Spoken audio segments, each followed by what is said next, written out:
This the story of a handsome matchmaker whose entire job is basically speedrunning romance for other people. He introduces himself as a professional marriage counselor who guides clients from their first meeting all the way to wedding vows. And yes, he gets paid to make people fall in love. The story begins at a marriage hunting event where singles gather to search for potential partners, nervously chatting and trying their best to make a good impression. The atmosphere is lively, hopeful, and just a little awkward. Some people hit it off quickly, while others struggle to keep conversations alive without sounding like job interview candidates. Then things suddenly get uncomfortable when one overly pushy guy corners a woman and aggressively asks for her contact info. She clearly hesitates and tries to back away, but he keeps pressing, making everyone nearby start whispering about how weird and desperate he is. Before things can escalate, a massive, intimidating man steps in and calmly tells the guy to back off. One look at this absolute unit and the creep folds immediately, muttering excuses before retreating like his survival instincts have finally activated. The woman thanks her rescuer and shyly offers to chat with him, only for him to politely explain that he is not actually one of the participants. Instead, he hands her his card and introduces himself as Hakuju Entaru, a matchmaker from the Hakuju marriage counseling firm. She checks his business card, though awkwardly admits she has never heard of the company. Entaru takes that emotional damage with grace. He wishes her luck and walks away. Suddenly, the entire venue starts buzzing as everyone notices a breathtakingly beautiful woman entering the room.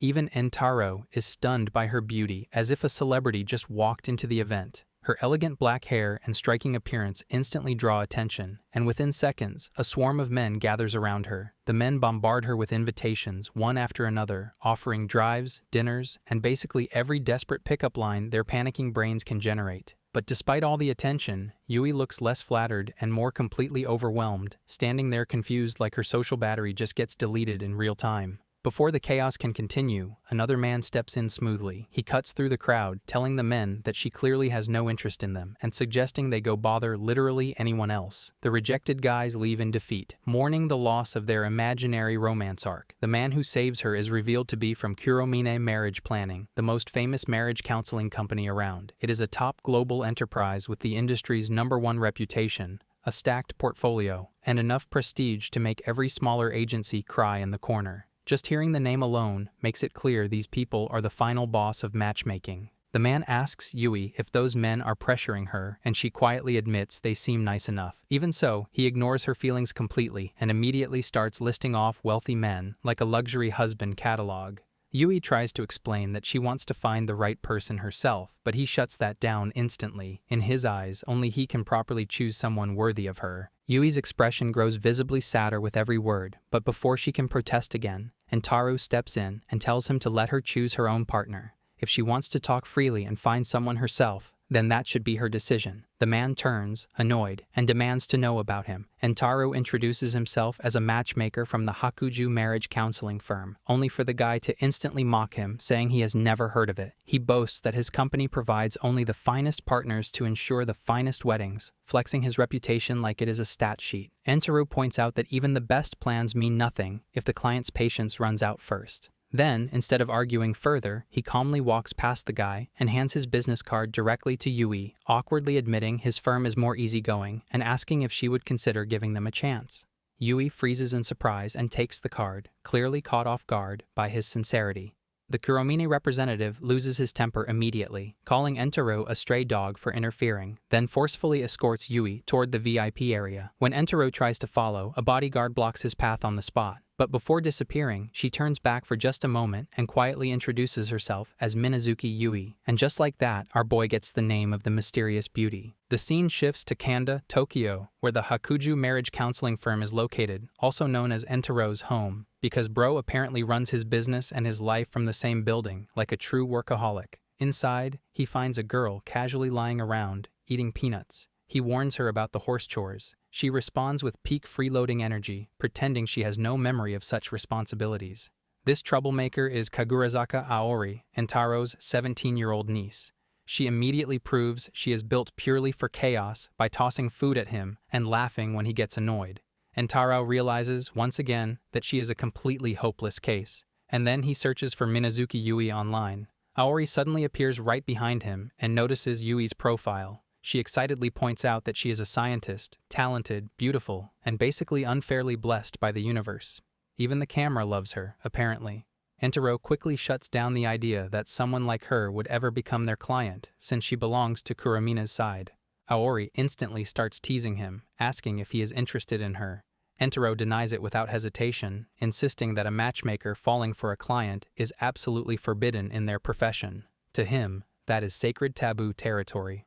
Then, the office phone rings. Entaro answers professionally, but at first, no one speaks. He assumes it is just a prank call until a hesitant voice on the other end quietly asks if visiting the counseling firm would be too much trouble. The moment he hears that voice, he recognizes instantly that it's Yui's voice. Entaro welcomes Yui into his home office as she apologizes for arriving so suddenly, but he reassures her and politely offers her slippers at the entrance, like the gentleman he is. Yui steps inside and immediately notices the place looks straight out of another era, and Entaro casually explains that the house is over 50 years old. The office originally belonged to his mother, who also works as a matchmaker, meaning bro is literally carrying on the family business. Hearing that catches Yui off guard a little, and she quietly realizes matchmaking apparently runs in this man's bloodline. He gently invites her further inside while she removes her coat with the elegance of someone who looks expensive even while breathing normally. Entaro cannot help noticing how absurdly refined her whole presence feels, like she has a permanent rich girl aura turned on at all times. He leads her toward the office, but before they can even settle in, the door suddenly swings open and Aoi appears out of nowhere.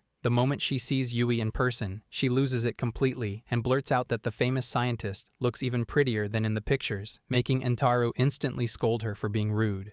But before the embarrassment can settle, Yui's attention snaps entirely to Aoi, the elegant scientist who has suddenly short-circuited at the sight of an actual high school girl standing in front of her. She practically explodes with excitement, staring at Aoi as she has just witnessed a mythical creature spawn in real life. Everyone in the room immediately realizes this woman may be brilliant, beautiful, and accomplished, but she is also weird as hell in the most unexpected way possible. Aoi nearly jumps out of her skin, and Entaro has to calm her down. He wonders why this elegant scientist just transformed into a fangirl. Realizing she has completely blown her image, Yui panics and desperately tries to explain herself, only to somehow make it worse by admitting that she has a pure-hearted admiration for high school girls. Both of them freeze. Aoi is fully convinced they have accidentally invited a criminal into the house. Yui scrambles to defend herself, insisting it is not like that, but then somehow fumbles again by comparing her love for high school girls to being fond of dogs and cats, which only sends Aoi into even deeper panic because that explanation is somehow more suspicious than the first one. Watching the entire conversation derail into disaster, Entaro probably starts reconsidering his life choices in real time. Eventually, Yui manages to explain herself properly. Since she spent most of her life abroad and studied at Harvard while living in America, she rarely gets to see the kind of classic Japanese high school life she admires so much. To her, cute uniforms and cheerful schoolgirls feel like a rare cultural treasure she has only seen from afar, which makes her fascination less criminal and more painfully nerdy. Aoi somehow hears it as harbird and asks what species of bird that is, proving once again that no thought survives long in that girl's head. Yui excitedly gushes about how dazzling high school girls are, and Entaro quietly admits to himself that he is weirdly jealous of how much admiration they receive. Once the chaos dies down, he finally explains his firm's pricing structure, and Yui is immediately shocked by how cheap it is. Compared to the absurd fees at Kuromine, Hakuju marriage counseling looks almost suspiciously affordable, like either the service is amazing or this man is running love on a budget. Entaro mentions that his firm keeps the entry fees low because most of their payment comes only after a marriage has successfully worked out. Yui asks if that means he truly believes in his success rate. Aoi instantly starts hyping him up like his personal fan club president. She proudly reveals that in the industry, people call him the matchmaker who marries the unmarriageable, which is both insanely impressive and mildly disrespectful to his clients. He awkwardly brushes off the praise and says his mother used to say the same thing about herself, adding that he simply inherited her style of matchmaking. Hearing that makes Yui quietly more interested in him, realizing his confidence is not empty bragging, but something built from real experience and family tradition. Wanting to make things less distant, Entaro asks if he can call her by her first name. He says his family believes closeness between matchmaker and client helps build trust, and using first names is part of that approach. Yui agrees without much hesitation, saying that kind of familiarity is normal in America anyway. He then insists she call him Entaro too, and she accepts. The atmosphere between them immediately softens. With the formalities out of the way and the awkward introductions behind them, Entaro prepares to begin the real consultation. He now fully steps into his role as her matchmaker and guide. After finishing the explanation, he inquires if everything makes sense. Yui hesitates, then admits something important. She has always wanted to get married and believes marriage suits her life. However, she has no real idea what marriage actually involves. For someone so academically accomplished, her relationship experience is almost non-existent. The confession embarrasses her, and Entaro notices immediately. He stays calm and suggests a small field trip first. Before any matchmaking begins, she needs to experience the basics of romance and married life in real situations. Yui is surprised but agrees after a moment, placing her trust in him even though she clearly has no idea what will happen next. Aoi instantly treats this like a celebration and starts demanding eel for dinner. Entaro immediately shuts that nonsense down. But Yui casually pulls out her designer wallet and offers to treat them herself, declaring that spoiling high school girls is an adult's duty. Aoi is thrilled beyond belief, while he begs Yui not to encourage his goblin niece's bad habits any further. Aoi happily devours the eel as she has never eaten food before in her life. She loudly declares it the greatest thing ever, while Yui is genuinely pleased that her treat is being appreciated. Entaro feels slightly guilty that Yui ends up paying for even Aori's share of the meal. However, she insists that high school girls are national treasures and therefore worth spoiling. At this point, Entaro fully accepts that he has somehow taken responsibility for a beautiful, genius scientist. Then, the doorbell rings. Chaos enters the house in the form of another gorgeous woman, casually asking Entaro for fashion advice for her upcoming marriage interview. Yui immediately learns that this stunning woman is also one of Entaro's clients. The girl introduces herself as Hazakura Botan and starts complimenting Yui's appearance. Yui awkwardly asks about the issue holding her back from finding a partner. Botan then proudly reveals the answer with zero hesitation. Her job is drawing explicit adult manga. The revelation hits Yui like a flashbang. Her brain practically crashes trying to process that this elegant beauty makes a living drawing degeneracy for money. Botan gleefully confirms it, while Yui sits there in stunned silence, spiritually buffering in real time. Realizing this conversation is about to go wildly off the rails, Entaro immediately tells Aori to leave and study. There is absolutely no way he is letting his high school niece remain in the room for whatever insanity comes next. Botan immediately shoves one of her manga volumes into Yui's hands and begs her to read it. Entaro quickly tries to stop her, as forcing people to read her work is not exactly polite behavior. Still, Botan dramatically wilts and asks if Yui simply dislikes such content. Yui panics and hurriedly denies it, then awkwardly explains that her issue is not with the genre itself, but with how many shameless stories treat their female characters horribly. Botan proudly declares that her work is not like that at all. She explains that her manga is definitely adult in content, but she dislikes humiliation-based stories. Her series is made with genuine care for the heroine. Botan says her story follows a newlywed wife, Tachibana-san, and her married life. It mixes mature content with sincere emotional storytelling. Because of this balance, the series becomes popular with both male and female readers. Beneath the explicit material, the romance and emotional depth are strong. As Botan continues talking, she becomes more thoughtful. She admits that the more she writes about marriage, romance, and intimacy, the more she starts questioning her own understanding of love.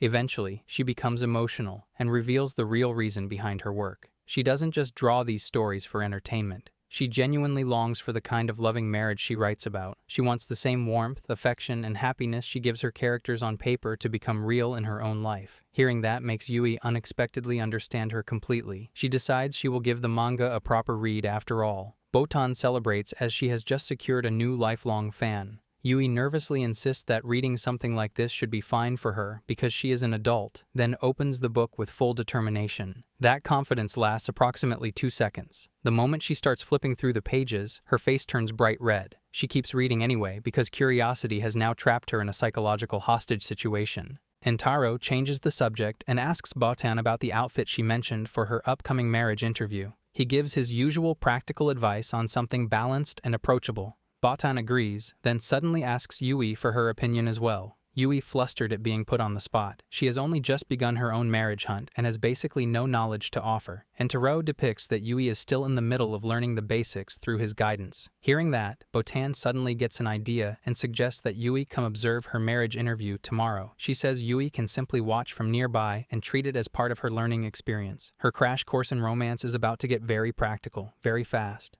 The next day, Entaro brings Yui to a large hotel for Botan's marriage interview. She thought these meetings would happen in some ultra-formal private restaurant, like a business merger for romance. Entaro explains that while it used to be that way, modern matchmaking usually uses public places like hotels and cafes instead. They provide a comfortable, neutral setting without the awkward pressure of meeting a stranger in a private room on day one. Basically, less hostage negotiation vibes. Soon, they find Botan waiting for them, dressed beautifully and looking far more polished than usual.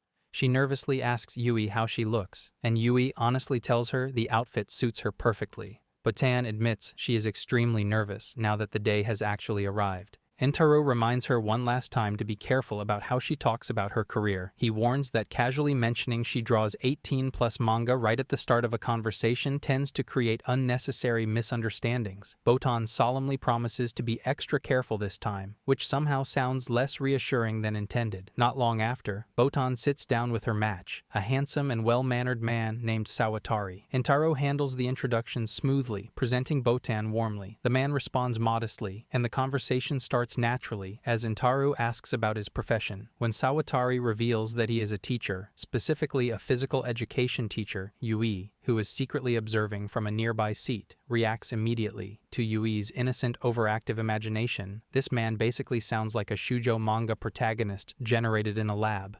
Suddenly, she is way more invested in this interview than she expected. Sawatari asks Botan if she works as a mangaka, and she nervously confirms it. He says he likes manga too, especially sports series, and thinks people who call manga bad for education are being ridiculous. Botan quickly agrees, relieved that the conversation starts smoothly. Entaro watches from the side in full anxiety mode, already fearing the next question. Then Sawatari asks what kind of manga she draws. Entaro instantly realizes danger is approaching at light speed. Botan hesitates and completely struggles to answer, so Entaro jumps in and vaguely explains that she works across many genres, trying to keep the truth from detonating the whole meeting. Botan awkwardly backs him up, but her explanation somehow sounds even more suspicious and makes everything worse. Just when it seems the crisis might pass, Botan's guilt takes over. She suddenly stands up and decides she has to tell the truth. Despite Entaro trying to stop her, she blurts out that she draws R18 manga. Entaro instantly thinks the interview is over. Yui also braces for impact, expecting the mood to die on the spot. But instead, Sawatari just laughs. He admits that as a man, he has no problem with that kind of work, and even seems completely unfazed by it. Botan stares at him in shock, unable to believe she survives that confession. Entaro nearly collapses from the emotional damage of almost witnessing a live disaster. Yui watches the whole thing in surprise and feels relieved seeing the atmosphere remain warm, happy that Botan may have found someone who accepts her exactly as she is. 2 days later, Yui waits impatiently at the office, checking the time again and again. She asks Entaro whether Botan's marriage interview response should have arrived by now. Entaro calmly explains that replies usually take about 2 to 3 days, so it could come at any moment. Then he glances at Yui and points out that she seems unusually invested for someone who wasn't even on the date. Flustered, Yui admits she might be getting a little too emotionally involved in the process. Curious, she shifts the topic and wonders about the man Botan met. Since he was from Hakata, she questions how Entaro managed to arrange the introduction when his agency operates in a different area. Entaro then explains that there is something called the Marriage Agency Federation, a nationwide network that connects matchmaking agencies across the country. He describes it as a kind of Avengers system for marriage coordination. Through this system, agencies share candidate databases, giving clients access to a massive pool of nearly 50,000 potential partners with an almost perfectly balanced gender ratio. As he speaks, he proudly pulls up the registry and grins while explaining it with the enthusiasm of a gacha player showing off banner rates. Yui, on the other hand, is slightly unsettled by how excited he is about it. Just then, Botan arrives at the office. Noticing Yui already there, she casually asks if she had a meeting scheduled. Yui hesitates, then shyly admits she came because she was nervous about Botan's results. Botan is shocked that Yui cares this much, while Entaro internally questions which one of them is truly the invested party here anymore. At the exact moment, the reply finally arrives. And just like that, everyone's tension spikes as Entaro announces that Botan's result is in. Botan's hands shake as the long-awaited reply finally arrives, and the room goes dead silent with tension. Entaro confirms one last time that she genuinely wants a serious relationship with Sawatari, and when she says yes, he reveals that Sawatari feels the same. For one glorious second, Botan's entire face lights up. The response comes with a condition. Sawatari's family disapproves of Botan's job and will only support the relationship if she quits being an ero mangaka and agrees to marry into their family. The mood instantly crashes to the floor. Yui is stunned that marriage would require Botan to give up her career, and Entaro explains that when someone dates with marriage in mind, family approval becomes part of the package deal. Sadly, being an adult manga artist does not exactly earn 5-star reviews from conservative in-laws. When asked what she thinks, Botan immediately refuses. Manga means too much to her, and there is no way she can abandon it. Entaro already knows the answer before she even says it. He has seen firsthand how hard she works for her craft, the sleepless nights, the constant deadlines, the chaos of drawing absurdly unholy content while somehow remaining weirdly wholesome in real life. Her job may be chaotic beyond reason, but it is something she genuinely loves, and she fights for it every single day while keeping that bright smile on her face. Yui's expression softens as she glances at Botan, a tinge of sadness in her eyes. She opens the manga and carefully examines the pages, noticing the care and affection poured into the characters. The high school girl in the story isn't treated poorly, though the content is undeniably adult. Yui reflects on how rare it is to see such dedication in a mangaka, recognizing the value of Botan's work. Botan's eyes glisten with tears. She leaps forward and hugs Yui tightly, overwhelmed by the support. The nickname Yui Nyan escapes her in a burst of affection. Inspired by Yui's cat-like, tsundere personality, Yui's cheeks heat, but she allows the playful gesture, letting the closeness linger. Botan's enthusiasm carries on, teasing about marrying Yui instead, though quickly retracting with laughter and acknowledgement of the joke. The mood shifts as Botan becomes serious, questioning whether her career as an ero mangaka makes it difficult for her to pursue marriage. Entaro reflects on the situation, noting that the issue isn't her profession, and that Sawatari-san was never truly a suitable match. Botan looks surprised but thoughtful, having enjoyed the previous interaction despite the complications. Yui quietly considers the parents' disapproval, but senses Entaro's reassurance. Entaro observes the momentary change in Sawatari-san's expression, affirming that Botan's straightforward nature is both rare and admirable. Botan feels drained and confused, trying to process everything. Entaro tells her that she's honest, pure-hearted, and unlucky in love, but that her love for drawing manga is real. He tells her that even if she seems a bit awkward, she deserves someone who doesn't lie to her. Botan wonders how many marriage interviews it will take to find someone like that. Entaro assures her not to worry. He will take responsibility, no matter if it takes 100 or even 200 interviews. Both of them feel emotional. Botan promises to give her best in the spouse hunting. Entaro smiles and says he will do his best too, even if hundreds of interviews are tiring. Suddenly his phone buzzes. The call is from Seotome Karen. He hesitates, surprised by the mysterious beauty in a tracksuit. She tells him she's been dumped. Entaro takes Yui with him through the streets, apologizing for dragging her along again. She says she does not mind, since she wants to understand more about his work. Still curious, she asks if the person they are meeting is some kind of wealthy young lady, because her voice on the phone sounded refined enough to suggest 3 butlers and a private piano room. He hesitates, then admits her guess is not entirely wrong, which only makes Yui more suspicious. When they arrive, however, the destination is a run-down old house that looks like it could collapse from a strong breeze. Yui stares at it in confusion, carefully trying not to call it haunted, and settling instead on antique. Entaro laughs at her reaction and knocks on the door. A moment later, a beautiful blonde girl opens it. Despite living in what looks like a survival horror setting, she carries herself like a runway model. She greets Entaro dramatically, declaring she has made a terrible mistake. But the moment she notices Yui, her expression shifts completely. She immediately demands to know who the new woman is. Yui quickly introduces herself, and Entaro explains that she is currently visiting the agency to learn about matchmaking. Karen studies her name for a brief moment, reacting as if it means something, but quickly brushes it aside and invites them in. She adds calmly that if Yui may become a future member, then she is not a stranger. Yui thanks her politely. Karen, meanwhile, sips her tea with perfect composure, as if she did not just switch personalities in under 3 seconds. Entaro then asks what kind of situation led to her being suddenly dumped. Tearfully, Karen explains that she accidentally left something in her date's car. She slides her purse onto the table with dramatic flair. For a moment, Yui thinks it is filled with cash, but it turns out to be overflowing with coupons, discount tickets, and enough point cards to qualify as a small retail operation. Karen nearly breaks down as she reveals the truth. Her date discovered she is poor. Worse, he hired a detective, took photos of her apartment, and even caught her buying bean sprouts, like she was in some low-budget financial documentary. It was complete overkill. Entero points out that this happened because she kept hiding her financial situation. Karen immediately protests, telling him not to call her poor right after she just said it herself. Despite the embarrassment, she declares firmly that she will not give up. She intends to return to a life of luxury someday. With full dramatic energy, she reveals her background. She is Sayotomi Karen, the daughter of the prestigious Sayotomi family. She once lived in a massive mansion with maids and experienced a life of pure luxury before everything collapsed. When she was 10, her family company went bankrupt and her world fell apart. From that point on, she went from high society to struggling in everyday life, now living in a modest apartment with very little money. The contrast is extreme. Now, her goal is simple. She intends to marry into another wealthy family and regain the lifestyle she lost. Yui stands frozen as Karen openly describes her marriage plan like a rich husband's speed run. Entero tells her that pursuing a wealthy marriage is far more difficult than she makes it sound, since rich families come with strict expectations and complicated conditions that feel like a demanding interview process. Karen, however, remains confident. She says money may be gone, but her beauty is still intact, so she has a chance. Her confidence is completely unshaken. What confuses Entero is that Karen does not actually seem unhappy with her current life.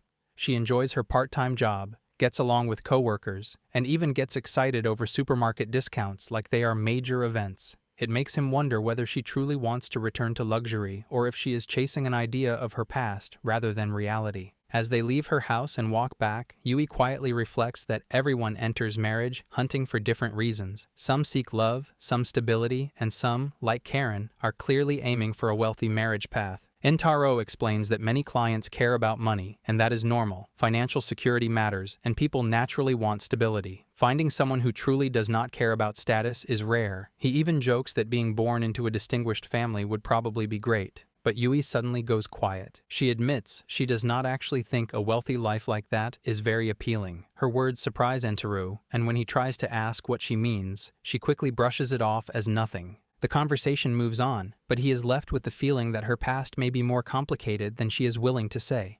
As they return to the agency house, Yui is immediately greeted by the rich smell of a homemade dinner. The food looks so good it feels comforting just to see it. Botan instantly asks Mahiru for a lap pillow with zero hesitation, but Mahiru gently tells her to wait since she is still cooking.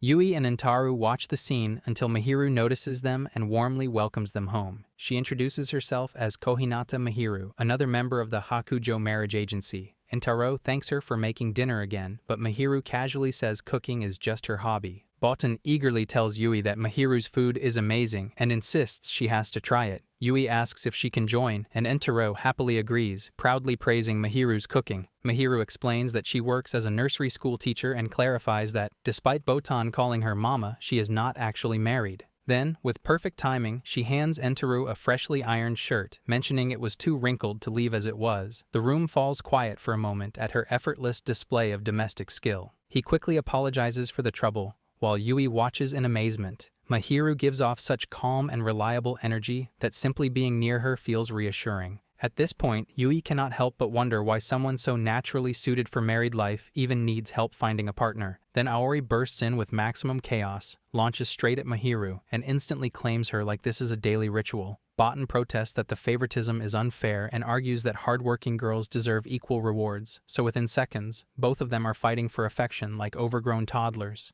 Mahiru calmly solves the crisis by sitting on the sofa, patting her lap, and inviting them both over. The two dive in immediately, and Mahiru praises them for working hard today while gently patting their heads like the most overpowered mother figure alive. Even Entero has to admit Mahiru is basically overflowing with motherhood stats. Yui watches the scene with her heart pounding, thinking it looks unbelievably comforting, though her brain somehow reaches the cursed conclusion that she wants to be pampered by a high school girl too. Entero can only stare at her priorities in confusion. Then, Mahiru casually drops a bombshell on everyone and reveals that she has gotten herself a boyfriend. Everyone freezes in shock when Mahiru reveals she has a boyfriend, and before anyone can recover, she says she wants to introduce him properly. A loud engine roars outside like the dude is entering with villain DLC equipped, and Mahiru happily runs to bring him in. The door opens, and in walks a flashy, host-looking guy from Kabukicho, introducing himself with way too much confidence. The entire room instantly loses faith in humanity. Even Yui takes one look at him and quietly asks if Mahiru is seriously going to be okay with a man who radiates Red Flag Premium Edition energy. Entaro agrees that anyone would think the same, especially because Mahiru somehow keeps attracting the most unemployed in spirit men imaginable. But then Mahiru proudly explains she met him at a matchmaking venue when he looked lonely and depressed. That is when Entaro suddenly realizes this is the same pushy guy from before who was harassing women at the party. He immediately calls him out, exposing him on the spot like live public patch notes. The guy panics and tries to deny everything, but the damage is done. Before the argument can escalate further, the boyfriend grabs Mahiru's hand and tries to leave with her. Entaro attempts to stop them, but Mahiru gently reassures him with a smile, saying she will be fine because she believes he is a good person. And just like that, everyone is left standing there in stunned silence, watching the nicest woman in the room walk away with the most suspicious boyfriend imaginable. Entaro shouts that this is a terrible idea, but the couple drives off before he can stop them, leaving only the sound of the engine behind.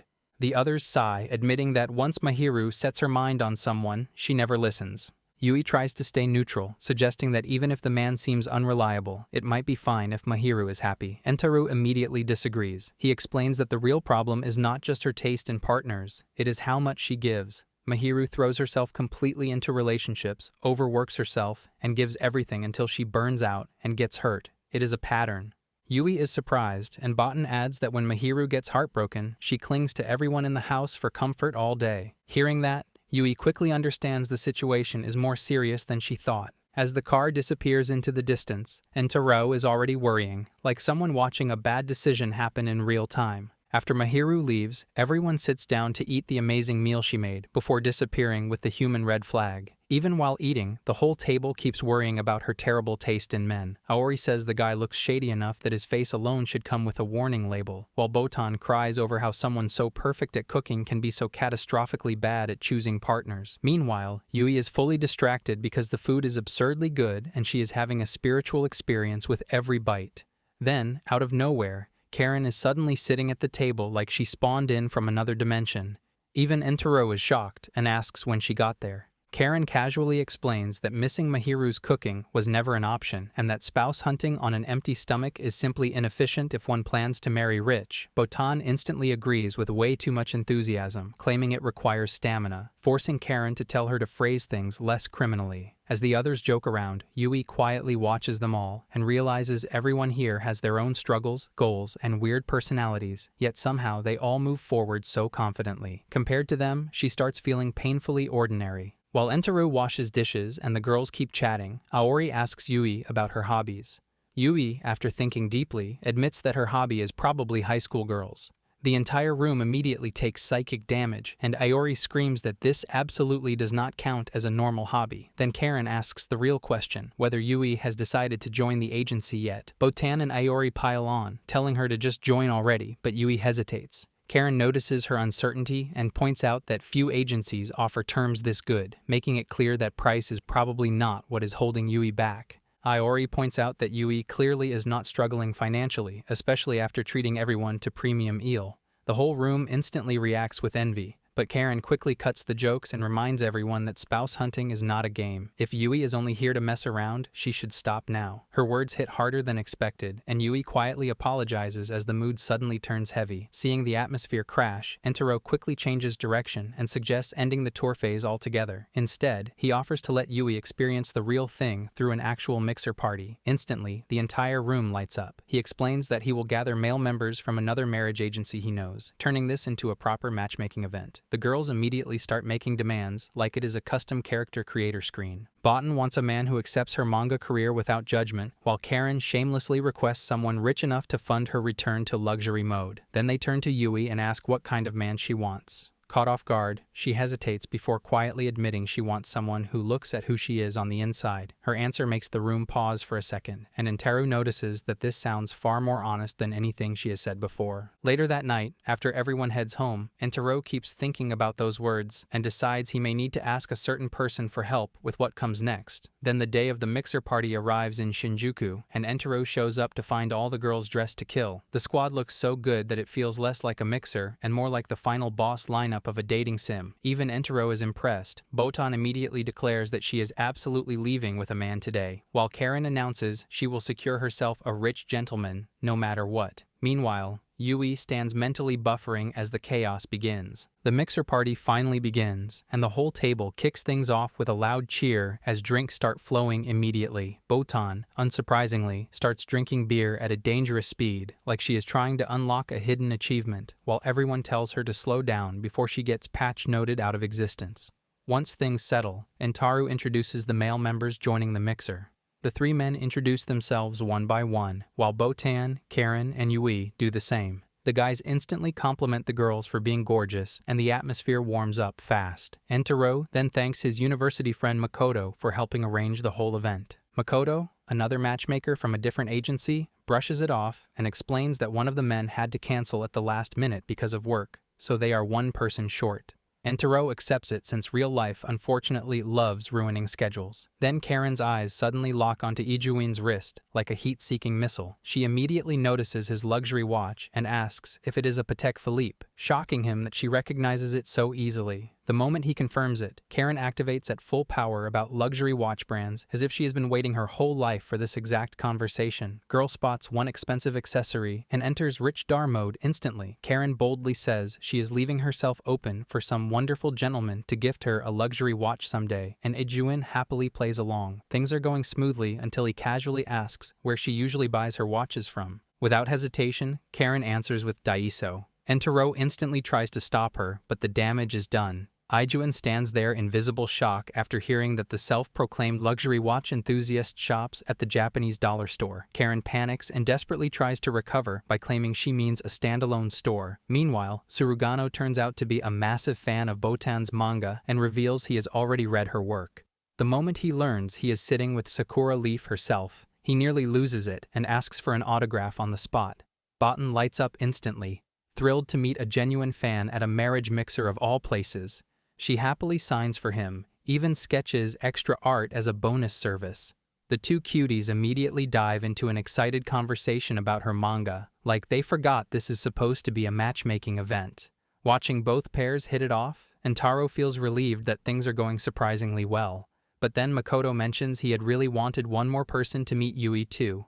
Curious, Entaro asks who that person is, and the missing participant is a monk. And just like that, Entaro's brain short-circuits because apparently this mixer almost had a monk in the dating roster for absolutely no reason. Makoto explains that since Yui wanted someone who values what is inside a person, he thought the monk would be perfect because monks supposedly do not judge people by appearance at all. Yui overhears this while already half drunk and nearly glowing from the alcohol. She mumbles that she kind of wishes she could have met him, clearly deep in her tipsy era. Entaro notices she is drinking Nihonshu and realizes she is way more drunk than expected.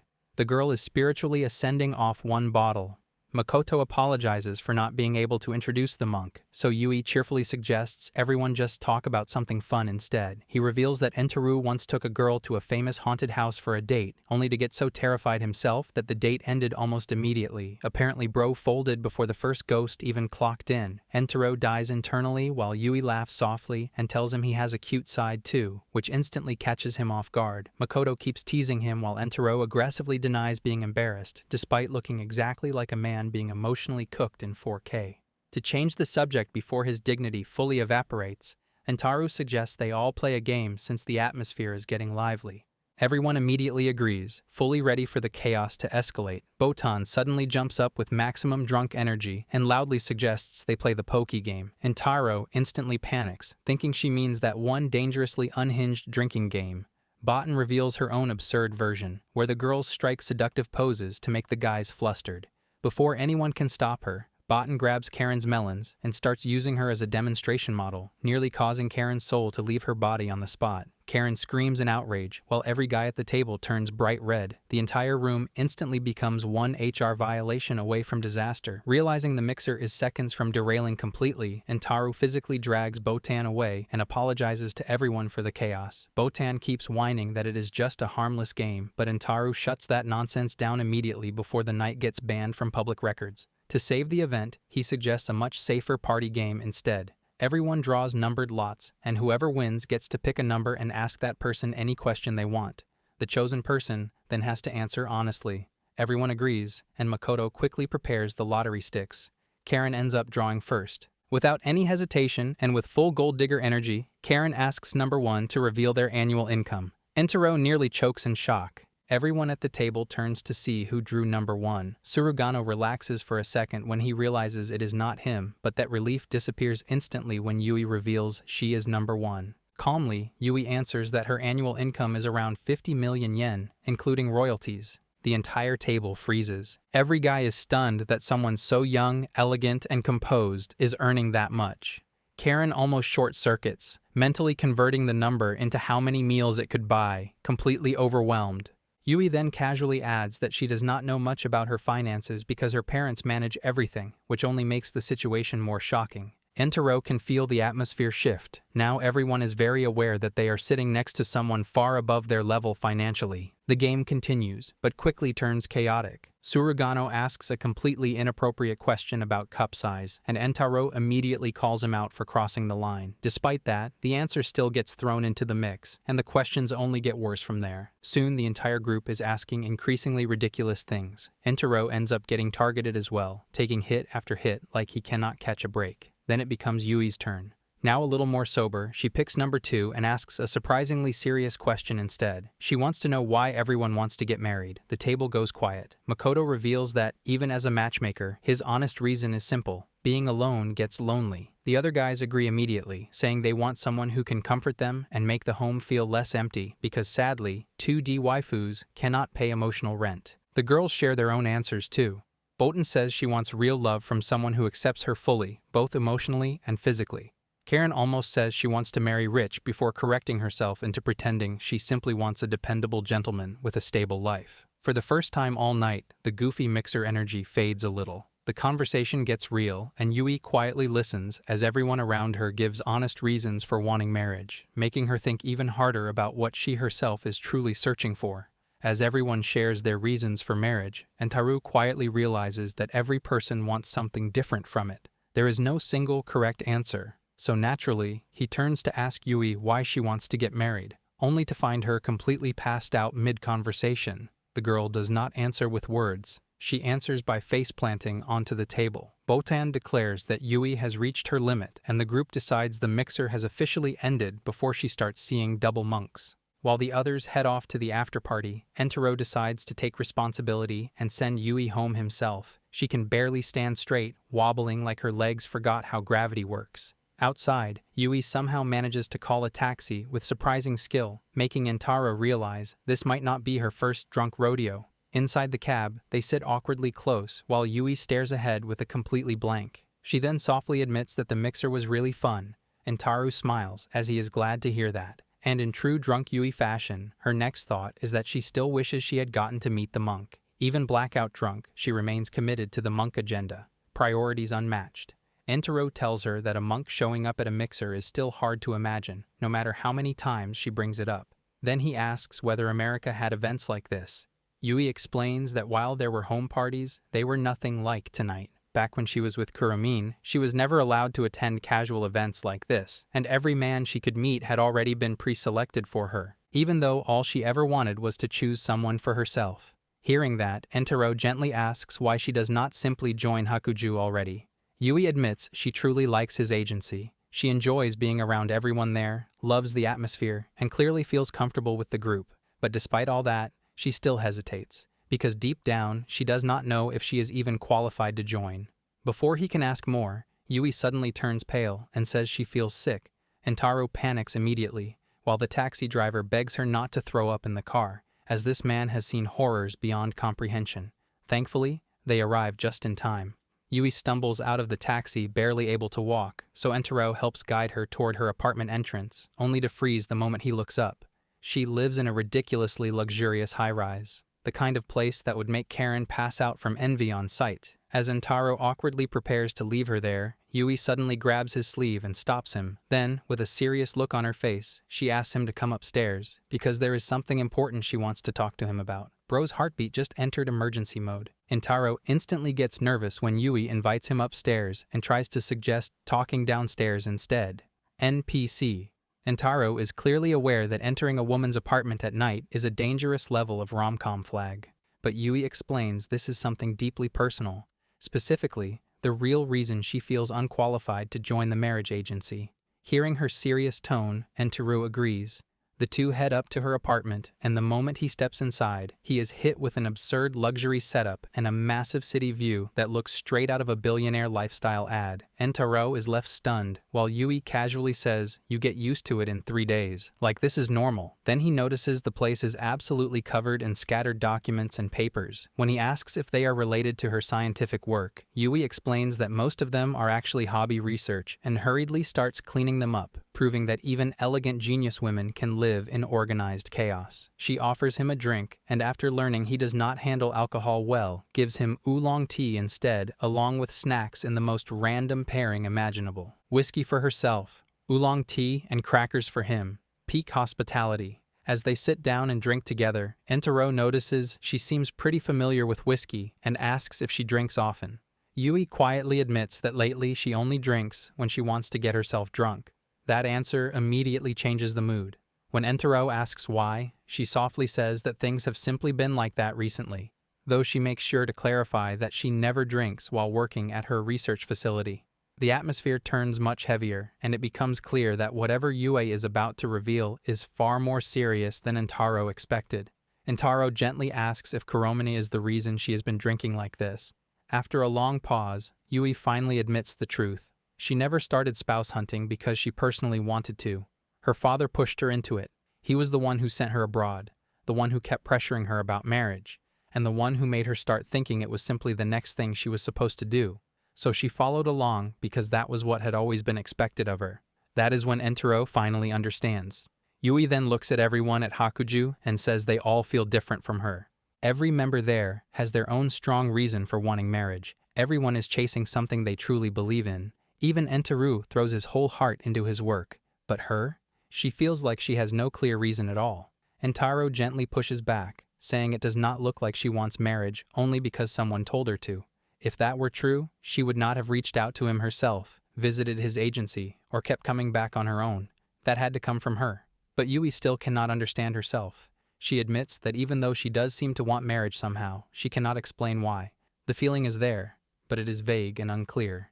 She only knows that none of the men Kuromine chose for her ever felt right, and because of that, she starts blaming herself. She calls herself half-hearted, selfish, says maybe she only came to Hakuju because she was trying to run away from Kuromine rather than honestly pursuing marriage. The more she thinks about her feelings, the less she understands them. And now she is terrified that maybe she has no right to keep searching for marriage when she does not even understand why she wants it in the first place. By the end of her confession, tears begin welling in her eyes. For the first time, the elegant genius who always seems so composed finally shows just how lost she really is. Entaro tells her that maybe not understanding her feelings does not mean they are fake. Sometimes, the emotions people understand the least are the most genuine ones. He explains that plenty of people get married without some grand reason or perfectly logical explanation. Some simply meet someone and feel that they are the one. Others only discover why they wanted marriage while going through the process itself. So in his eyes, Yui does not need to have everything figured out right now. When she argues that her parents may have started all of this, Entaro tells her that the starting point does not matter anymore. What matters is the honest desire hidden deep in her own heart. He asks her to think about the one thing she truly wants most right now. After reflecting on it, Yui finally gives her answer. She cannot explain it perfectly, but she does want to get married, and Entaro smiles, telling her that it is more than enough. Relieved, Yui thanks him from the bottom of her heart. Then, now emotionally lighter and a little bolder, she pours him whiskey too and insists he drink with her. Entaro gives in for 1 cup. 1 cup turns into shared drinks, soft laughter, and the mood becomes far warmer than before. As they relax together, Entaro notices how much more expressive and cheerful Yui becomes while drinking, teasing that she gets surprisingly lively when drunk. Yui immediately pouts and asks if he is saying her normal self is gloomy. Entaro quickly corrects himself, saying her normal self is not gloomy, just cool and composed. Drunk Yui laughs softly and asks Entaro which version of her he likes more. Entaro stares at her for a moment, clearly caught off guard, and hesitates. He answers carefully, saying he is just a matchmaker, so he should not really be thinking like that. Yui nods, then suddenly hands him a camera. Before he can even process it, she grabs his hand and pulls him toward another room. Entaro panics, asking what is going on, but she keeps leading him without slowing down. When they arrive, he freezes. The room is filled with a massive collection of uniforms neatly arranged everywhere. Yui proudly asks what he thinks, saying this is her uniform collection. Then, completely serious despite being drunk, she asks him to take photos of her wearing all of them. Entaro just stands there, visibly overwhelmed, trying to process everything happening. Entaro just stands there, staring, trying to process everything like his brain just lagged mid-scene. For a second, his thoughts go in a very dangerous direction, but she instantly gets annoyed and shuts that down, making it clear they are only replicas she bought. That clears things up. He relaxes a little and admits his mistake, but the outfits look expensive, and when she casually mentions the price, his brain crashes again. Now he is even more confused, but she ignores all that and politely asks him to take photos of her since selfies have limits. Entaro hesitates for a moment, then agrees. It sounds simple enough, probably safe. Yui gets happy and immediately starts deciding where to begin, but he notices there are way too many uniforms. This is not a small collection. She fully intends to wear all of them. He immediately thinks that it is impossible. Seeing his reaction, she gently asks if he is refusing with puppy eyes. So he folds and settles for half, trying to survive the situation somehow. Yui smiles, clearly satisfied, like she just secured the best deal. As the night continues, she comes out wearing the first outfit, a navy blue blazer with a gray pleated skirt, a clean, classic combination, finished with a striped ribbon, simple but strong. Entaro looks at her and instantly panics. She looks way too perfect. She suddenly tells him to take the photo. Just like that. No warning, and with a small flutter, she poses naturally, like she has done this 100 times before. Entaro just nods and goes along with it. It suits her way too well, and before he can even process that one, she is already moving on to the next outfit. This time, the focus shifts to that large scarf around the neck, a classic style with a long history going all the way back to the Taisho era, one of the most iconic school uniforms out there. Meanwhile, she casually cheers him on, like this is some kind of mission. Entaro just stands there for a second, slightly confused, but continues anyway. Then comes the next one. She switches the vibe completely and tries acting like a baseball club manager. The energy is there, but the execution is questionable. Entaro watches and thinks it is not exactly convincing, but she seems to be having fun, especially with the checkered skirt adding extra excitement. She fully commits and leaves the rest to him. At this point, he has accepted his fate. She starts posing more naturally, more freely, and for a moment, something feels different. If this were her usual self, she would never show expressions like this, not this relaxed or bright. He suggests moving near the window to use the night view as a background. Surprisingly, she listens without hesitation and follows along, even throwing in a small peace sign like she is fully in the moment now. And just like that, the photo shoot keeps going, one outfit after another. The scene shifts to the soft light of sunrise as faint chirping fills the room. Entaro slowly opens his eyes, still half asleep, but the moment his vision clears, his entire body freezes. Sleeping Beauty Yui is right beside him. His brain immediately starts malfunctioning as panic hits all at once. He tries to understand what is going on, wondering how he even got here and whether last night was some kind of dream. But deep down, he already knows that is not the case. Then everything comes back to him. The photo shoot, the exhaustion, how he could barely keep his eyes open, and he decided to stop. She was just as tired, and right before things ended, she grabbed his hand and the lonely babe, asking him to stay. That memory hits him like emotional damage, and now he realizes how he ended up here. He starts panicking again, but quickly tries to calm himself down. She was drunk, that is the only explanation, and nothing strange must have happened. He reassures himself that everything should be fine since he is still fully dressed, meaning they probably just fell asleep like this. It sounds reasonable enough, even if the situation itself is anything but normal. But then she suddenly moves in her sleep. A soft grumble escapes her as she shifts closer and grabs onto his tie, pulling him toward her without even waking up. Entaro's heart starts racing as his brain completely short-circuits again. She mumbles something quietly, but the name she says is not even his, which somehow makes the situation even more confusing. He tries to stay calm, but his eyes roll to her beautiful melons as she is super close. He immediately shuts that down and looks away, trying to regain control before things get any worse. At that moment, Yui slowly opens her eyes. Entaro freezes, feeling like he has been caught in a suspicious situation he barely understands. Yui fully wakes up and screams, panicking. Entaro tries to calm her, but she is still disoriented and overwhelmed. She demands to know why he is there. Realizing things are escalating, Entaro carefully asks if she remembers anything from the night before and explains everything step by step. As he talks, Yui begins recalling fragments of what happened. Then she focuses on the most concerning detail, why he ended up in her bed. He quickly explains that she had pulled him along while half asleep, though he admits he should not have followed so easily. Yui pauses, trying to process it, but her thoughts spiral again. Hesitantly, she asks if anything inappropriate happened between them. Entaro firmly denies it, though his nervousness makes him sound less convincing than he intends. After a tense silence, Yui calms down and admits he does not seem like that kind of person. Seeing no better option, Entaro awkwardly decides to leave before the situation becomes more complicated. As he walks away, he keeps replaying the entire night in his head. Then his phone buzzes with a message from Yui. Expecting the worst, he checks it, only to find a simple thank you. She even sends the photos, saying they turned out well. He just stares at the screen for a few seconds. For a moment, he actually feels relief, like he has been saved from certain death. But right after that, a sudden camera flash goes off right in front of him from a passing car. He freezes, blinking like he just got jump scared in real life. He tries to shout, but the car window is already rolling up and it speeds away immediately as if nothing happened. At this point, he can only accept one truth. His life is not normal anymore. The scene shifts to a lively cherry blossom venue filled with chatter as people talk all around. It has been 2 days since the mixer party, and now the marriage agencies have gathered for a joint hanami event. Meanwhile, Entaro sits there looking completely exhausted, like his social battery has been drained for the week. Makoto casually mentions how nice the weather is, clearly enjoying the moment, while Entaro gives him credit for organizing everything and grabs a drink from him. Makoto brushes it off. He barely did anything other than reserve the spot, but Entaro knows better. Anyone who plans something like this deserves respect. It is essentially a full-scale matchmaking event disguised as cherry blossom viewing, one of those classic Tokyo traditions where people admire flowers on the surface but are actually out here speedrunning spouse hunting in the background. As the petals fall, MC remembers Yui. That one thought instantly brings back the memory of waking up next to her. He quickly tries to calm himself down, telling himself to act normally. Then suddenly, someone calls him out from behind, telling him not to slack off. He turns around and sees Karen and Ijuin standing right there. The surprise hits him instantly, and he almost jumps in place. They greet him casually while Karen starts admiring the cherry blossoms, saying they are beautiful enough to make anyone want to sing. Ijuin immediately goes along with it, mentioning that another song like this. Makoto quietly leans in and explains the situation. During the after-party, the two discovered they are both devoted Enka fans and quickly bonded over it.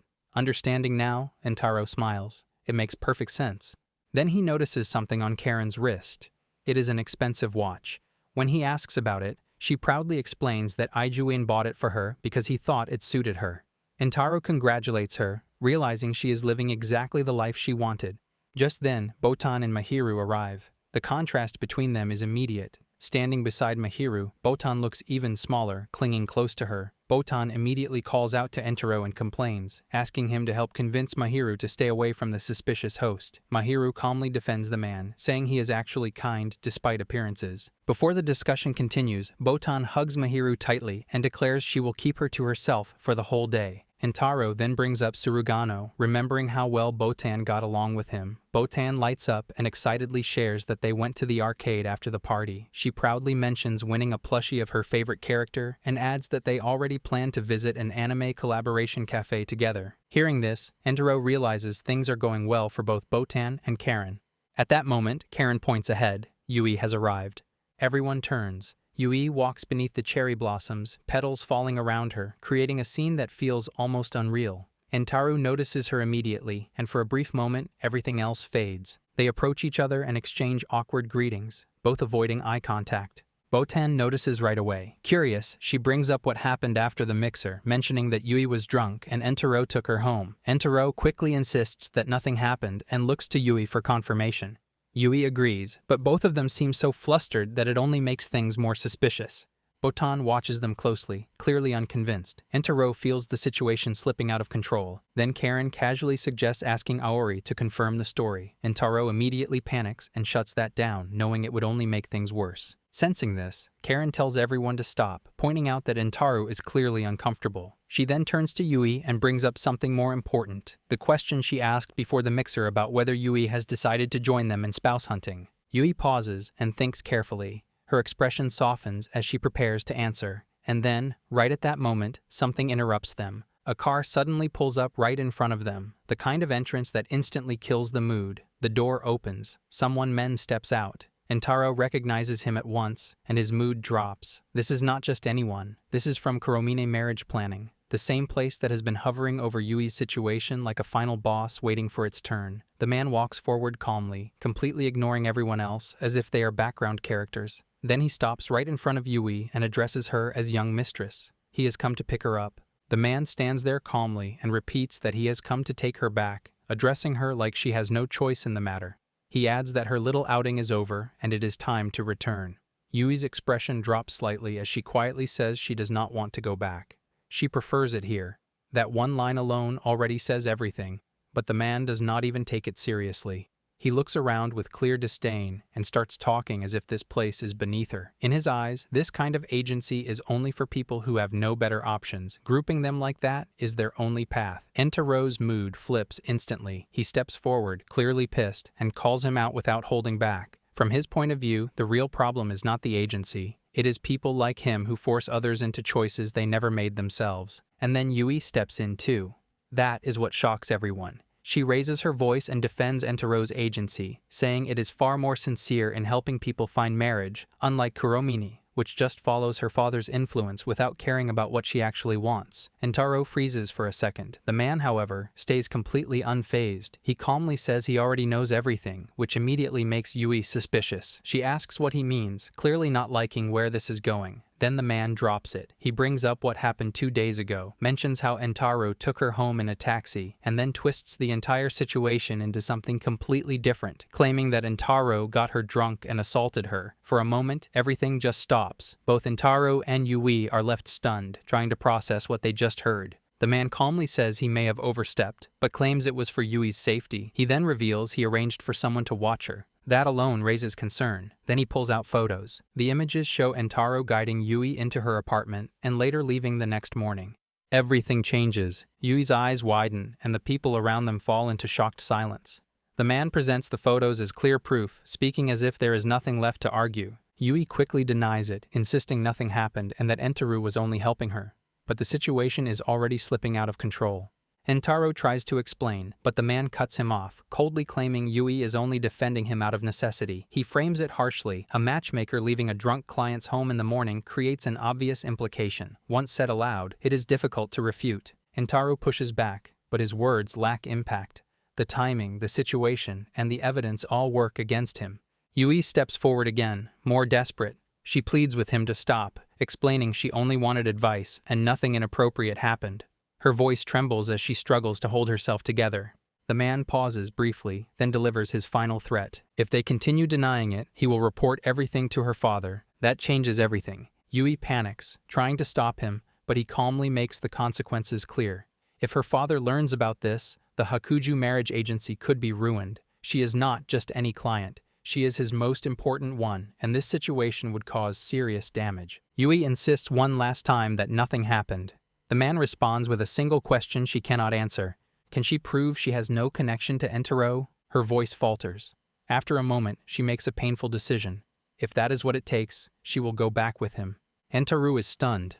Before he can react, Yui steps forward. She pauses only long enough to thank him, then begins to leave. Entaro calls out and tries to follow, but he is stopped. The man calmly warns him to stay back if he does not want his agency destroyed. That only fuels Entaro's anger. He demands an explanation, no longer holding back. The man places a hand on his shoulder and introduces himself as Kuromine Yuki, the heir to Kuromine Marriage Planner. Entaro snaps back immediately, saying it does not matter who he is and demands to know what he meant. Then he reveals the truth.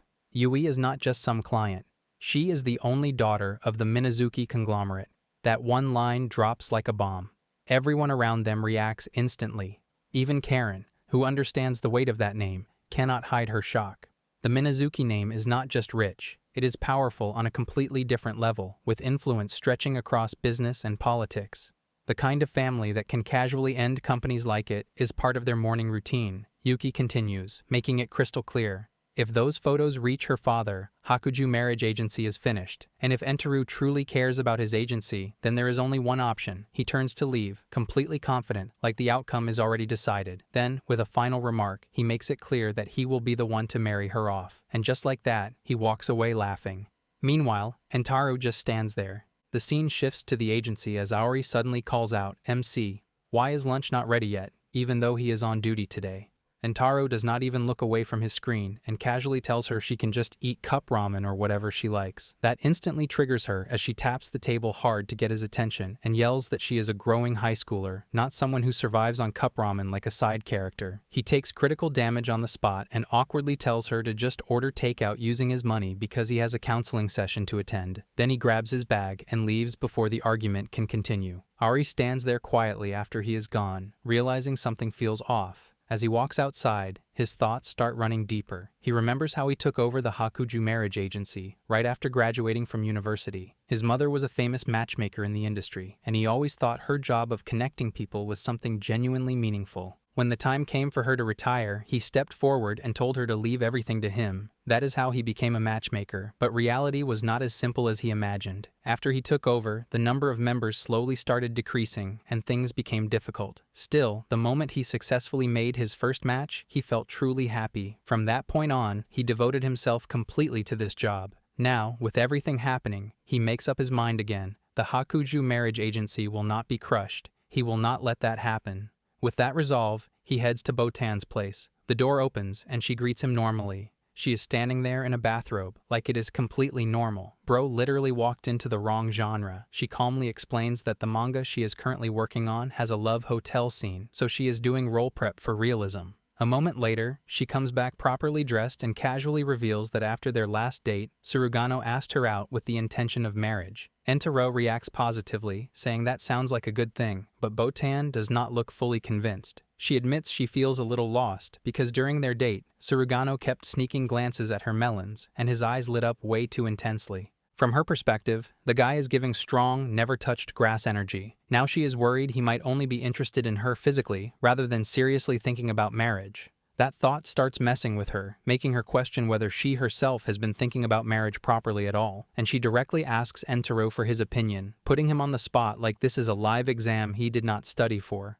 Entaro explains that compatibility and serious intent are important, but before he can even properly structure his thoughts, Botan leans in and asks what he personally thinks about their compatibility. That word alone hits him like a flashbang, and he tries to come up with something that makes sense. He hesitates, struggling to give a clear answer, and the silence basically exposes him. Botan quickly notices and calls him out, saying he is way too easy to read. She points out that he has been thinking about Yui this whole time, and not even subtly. Entaro immediately tries to deny it, but the damage is already done. After a brief pause, he admits. Botan tells him that she has also been curious about it. She hates people like Kuromine, and immediately questions whether anything actually happened between them. She calls the threat completely baseless and accuses Kuromine of being a liar. Then she suddenly asks if that agency is even capable of getting Yui married properly. Entaro freezes at her words and is left speechless. He leaves her house in silence and realizes he could not answer anything properly. He ended up running away from the situation without saying anything clear, almost like he was trying to escape it. In the end, he just ended up worrying everyone at the agency even more. He starts questioning what he is even doing anymore, feeling completely off balance as doubts pile up in his mind. Eventually, he arrives to meet Mahiru. Inside, he is greeted by a young boy. The boy is Minoyama Nao, one of Mahiru's colleagues, and he mentions that he also wanted to talk because it looks like Mahiru is getting involved with another bad guy again. Entaro lets out an awkward laugh at that comment, trying to brush it off, but the atmosphere already feels heavy. Then, Mahiru arrives and immediately scolds Nao for being biased. She apologizes to Entaro for making him come all the way to her workplace, explaining that Nao insisted on talking to him and would not listen to reason. Nao immediately protests, saying he cannot accept a host like that man, referring to Nadahara-kun, a rookie host who is trying his best to catch up to his seniors. Mahiru, instead of agreeing, suddenly starts blushing like a teenager and admits she actually wants to support someone so dedicated. She even reveals that she promised to visit his club next time, which leaves the whole situation feeling even more complicated than before. Nao bluntly comments that he is being extorted for money, but Mahiru quickly shuts that down, saying he is being unfair. Entaro then speaks up, asking Mahiru if she realizes that all the members are worried about her. Mahiru looks slightly surprised and asks if that is really the case. Then she immediately shifts the focus back to him and says she is more worried about Entaro instead, pointing out that his face turns pale every time something is wrong. Entaro freezes for a moment and awkwardly asks if that is really how he looks. Mahiru then asks about Yui, directly pointing out that he is worried about her too. Entaro tries to respond but cannot properly form the words, getting stuck mid-thought as everything he has been holding back starts to surface. Mahiru continues gently, saying that even though she only met Yui for a short time, she can tell Yui needs him. She adds that Entaro himself understands that deep down as well. Entaro lowers his gaze and quietly admits that he does not know what he should do anymore. Before the moment can settle, his phone rings. It is from Sayotome Karen. He pauses for a second and answers. Karen's voice comes through, casually telling him to come back to the agency because she has a lecture to give him. When Entaro returns to the agency, he is immediately greeted by the smell of warm, delicious food waiting for him. Karen calmly tells him to eat first. Still confused, he thanks her and starts eating, and the moment he takes a bite, the food is super delicious. Karen just casually says that is expected because she always keeps costs low while still making delicious food every day, as if cooking like a 5-star chef on a budget is completely normal. Entaro, while eating, quietly starts thinking about how he has not been cooking properly lately and realizes he should probably apologize to Iori, but before he can stay lost in that thought, Karen suddenly drops a bomb on him. She tells him that Iori already complained to her, Oni-chan has stopped cooking and has been living on cup ramen and pre-made food. Karen immediately lectures him, saying that kind of diet is not acceptable for a guardian, and if he thinks he is saving money, he is doing it wrong because getting sick will cost even more. Entaro tries to explain that it is not really about saving money, but he quickly gives up and apologizes anyway. But Karen is not done. She tells him she still has one more lecture. Then she reveals that complaints have been coming in from multiple members. Since she is close friends with them, she has been hearing things like he is not acting like himself and that he has been off lately. She directly asks him why he has turned out like this. Entaro tries to respond, but nothing comes out. Karen suddenly raises her voice and demands if he really has no idea, and in that moment, Entaro's mind flashes back to everything he has been hearing recently. From Botan to Mahiru, the same words echo again, that he has been thinking about Yui. He finally admits it out loud. He says it is probably about Yui, and the room goes quiet for a moment. Karen pauses, then says, so it seems he does have some idea after all. But then she adds that she was honestly surprised because she did not realize Yui was that Minazuki. Entaro immediately asks if Karen knows her. She elaborates that the Minazuki family is very well known among elite circles. Then she casually adds that if that is the case, then she understands why things are getting complicated. She says that in high society, names like that are not uncommon, so she did not immediately connect it. Then, in her usual blunt way, she tells him that next time he meets Yui, he should ask her to introduce him to someone rich while he is at it. Entaro freezes as Karen cuts him off and says that it depends entirely on him. She tells him he knows himself better than anyone else, and then directly tells him to hurry up and return to being the Entaro she knows. After saying that, she casually adds that she has a part-time job to go to and leaves the agency like she just dropped a life-changing statement and walked out. He stands there alone as Karen's words echo in his mind. It depends on him. Whenever he has worries about his job, there has always been one place he could go. A room that always helped him think clearly. The study that his mother used to work on. His mother was an excellent matchmaker. She always empathized deeply with her clients and treated their feelings as if they were her own, putting everything she had into matchmaking. Her work became widely known, and people started saying that if you went to her, you would definitely get married. Because of that reputation, people from all walks of life came to her, all carrying their own worries about marriage. People around the city started calling her the mother of Kanda. Among all the members, there was one woman who always stood out. Umori Tamako had been part of the Hakuju marriage marriage agency since Entaro was a kid, someone who basically lived there like family. She loved food, had a loud personality, and was always around whenever he came home from school. Every time he returned, she would greet him casually. Even though Tamako clearly wanted marriage, his mother never treated it lightly. She kept guiding her, sometimes gently and sometimes firmly, always refusing to treat marriage like something to rush. When a match finally seemed close to being finalized, Tamako tried to push it through in desperation, but his mother stopped it completely and made it clear that marriage should not be forced just for the sake of it. At the time, Entaro could not understand why she would reject what looked like a successful match. But later, Tamako actually got married, standing in a wedding dress with a smile that looked genuinely happy. That moment stayed in his memory, even if he did not fully understand it back then. Only now, thinking back on it, did he finally connect everything. His mother was not just trying to match people together. She was trying to make sure they ended up happy, even if it meant slowing things down or stopping a match entirely. That realization hits him properly for the first time. This was the foundation of why he became a matchmaker in the first place. With that thought settling in, he regains his focus and steps out of the room with a more determined mindset than before. The scene shifts to Yui Minazuki, past life before she ever came into Entaro's world. From a young age, she has always disliked her last name. Being born into the Minazuki Zaibatsu meant she was never treated like a normal girl, only as the young lady of a powerful family. People around her would talk about her as if she were some prized asset instead of a person. They would gossip about her wealth, her future marriage partner, and the families she was supposed to be connected to, but no one really saw her. Even at home, that feeling stayed the same. Her father would tell her to smile, and she would smile on command, a perfect daughter on display. But inside, she slowly learned that Yui, the person, was not really needed in that world. She is later called by one of the household staff, a girl named Ada, who tells her it's time to get ready. There is a cruising party planned by her father's acquaintance, and she is expected to attend. Yui clearly does not want to go, but her protest does not really change anything. She is dressed up anyway, carefully prepared like she is part of an exhibition. Aida praises her appearance, saying she looks almost unreal, even comparing her beauty to legendary figures. She jokes that if she were a man, she would want to marry her. Yui awkwardly reacts to that, half joking back about Aida being a husband,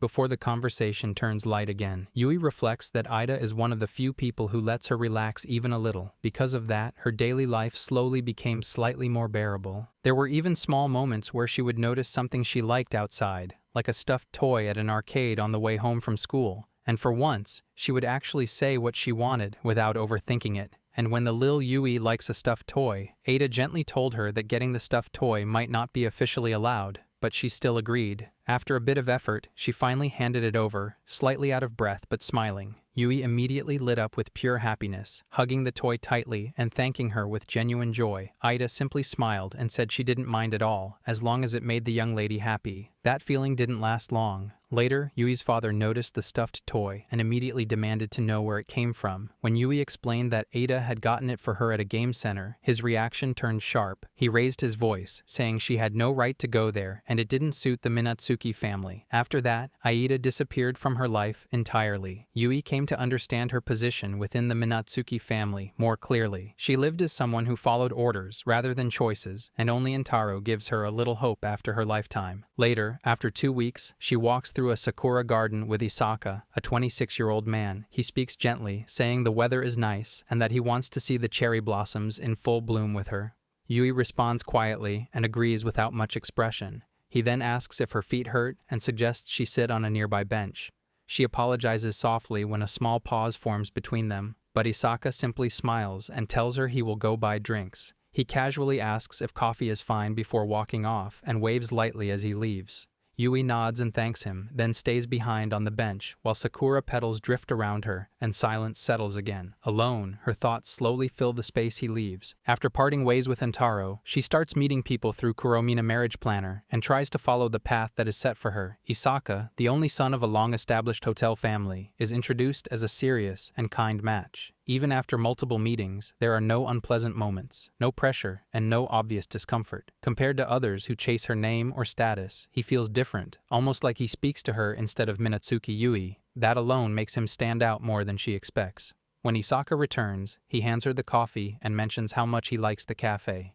He says he once visited Kenroku Park and is deeply moved by it. He asks if she ever goes there, and Yui replies that she goes there with her father, since he likes gardens. Isaka brightens and says it is nice that they share something like that with family, as if it is a good connection between them. Yui's expression briefly drifts and her attention slips inward at the mention of her father. She quickly apologizes for zoning out, but the moment still lingers. Then Isaka looks at her directly and says he has nothing to do with her father or the Minatsuki family. Isaka suddenly drops to his knees and holds out a ring, asking her to marry him with a serious, almost storybook hero expression. Yui freezes at the proposal, clearly shocked as he continues and says it feels a little fast, but he is completely serious about wanting to walk through life with her and asks her to accept. Her thoughts start to spiral. It feels like a proposal. It feels like the kind of future she is supposed to choose. Isaka is kind, stable, and safe.